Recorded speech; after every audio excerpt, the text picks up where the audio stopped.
हमारा जीवन परिवर्तित हो जाता है। और संत जीवन में आए, मेरे जीवन में भी संत आए, जो मेरा जीवन भी परिवर्तित हो गया। मेरे गुरुजन विराजमान है, इन्होंने मुझे पढ़ाया है, लिखाया है। जब मैं पढ़ती थी ना तो कभी कभी मुझे मार भी देते थे। आज बड़ी बातें याद आ रही हैं। बड़ा अच्छा भी लगता था, क्योंकि जब कोई गलती करे तो ठुकाई तो होगी। लेकिन हुआ क्या, बोले जब संत आए और गुरुजनों का आशीर्वाद मिला और संत जीवन में आए तो ये जीवन परिवर्तित हो गया। अब तो ऐसा लगता ही नहीं है कि संसार में कुछ होता है, क्योंकि ये जो माया है, ये माया आवरण है जीव और परमात्मा के बीच का। जीव और परमात्मा बड़े आपस में है, लेकिन मिल नहीं सकते, क्योंकि माया रूपी आवरण बीच में है। एक बार एक संत के पास एक मणि थी, पारस मणि। एक व्यक्ति को पता चला कि अरे महाराज, संत के पास तो मणि है। पहुंचे, हे महाराज, मैंने सुना है आपके पास मणि है। बोले हाँ भैया, मणि है मेरे पास। बोले महाराज, एक दिन के लिए मुझे दे दो। संत जी ने कहा ठीक है, चाहिए दे दूंगा। तभी क्या हुआ, बोले वो व्यक्ति बड़ी सेवा करने लगा। क्योंकि हम और आप जब भी किसी की सेवा करते हैं जब स्वार्थ हो। सुर नर मुनि सब की है ये रीति, स्वार्थ लाभ कर सब प्रीति। सेवा करने लगा बड़े प्रेम से। एक दिन हुआ क्या, बोले संत महाराज चले गए गंगा किनारे स्नान करने। जब स्नान करने गए तो व्यक्ति ने सोचा क्यों ना इस मणि को हम देख ले कहाँ छुपी है। जब पूरे में ढूंढा, नहीं मिली। इतने में ही वो संत महात्मा आ गए। जैसे ही संत भगवान आए, कहा क्या कर रहे हो। बोले मणि को ढूंढ रहे हैं जहाँ आपने छुपाई थी। कहाँ छुपी है महाराज। संत जी ने उस डिब्बी को उठाया और जैसे ही सामने रखा, कहा ये है मणि।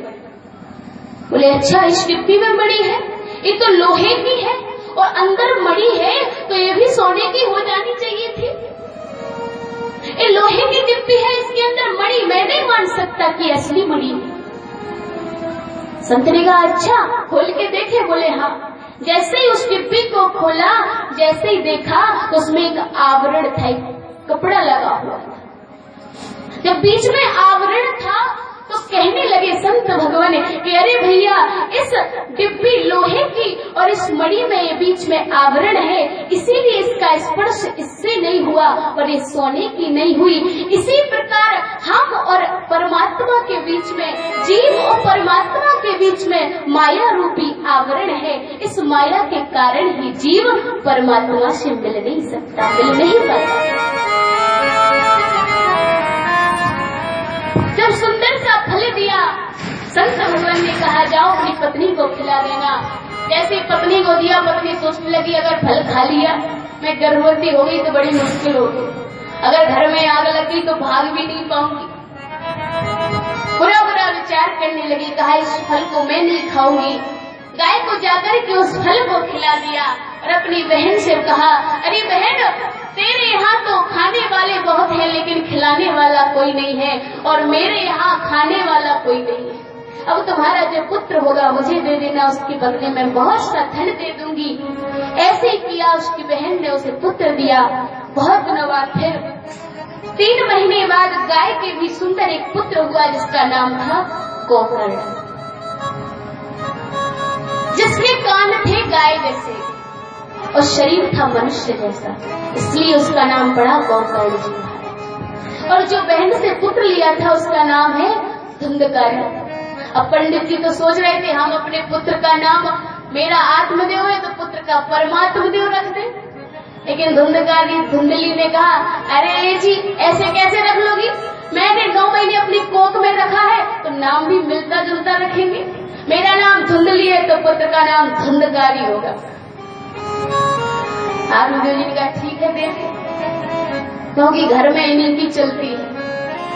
तरुणी प्रभुता गे है श्याल को बुद्धिदायका, कन्या विक्रणो लोभहतम पति नाम चकलित।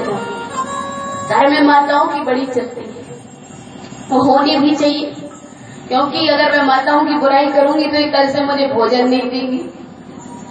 इसलिए यहाँ की माताएं तो बड़ी अच्छी है, बड़ी प्रेमी है।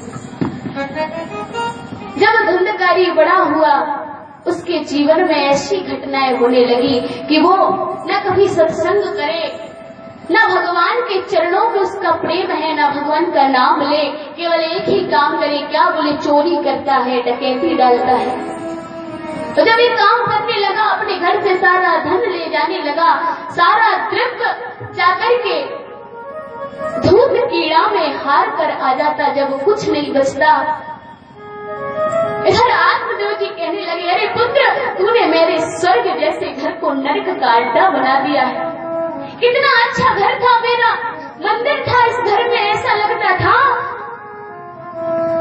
कि जैसे साक्षात ठाकुर जी विराजमान है, लेकिन आज के समय में मेरे इस घर में जहाँ देखो शराब की बोतलें पड़ी है, नरक का अड्डा बन गया है। जैसे ही पुत्र से कहा तो पुत्र ने कहा, अरे पिताजी चुप रहिए, आपकी बुद्धि तो सठिया गई है। और आज के समय में भी बहुत देखने को मिलता है। क्या बोले, अरे पिताजी आप कुछ नहीं जानते, हम ही सब कुछ जानते हैं। जिसने चलना सिखाया, पढ़ना सिखाया, बोलना सिखाया, समाज में बैठना उठना सिखाया, उसी से कहते हैं, अरे पिताजी तुम्हारी बुद्धि सठिया गई है। ये क्या है?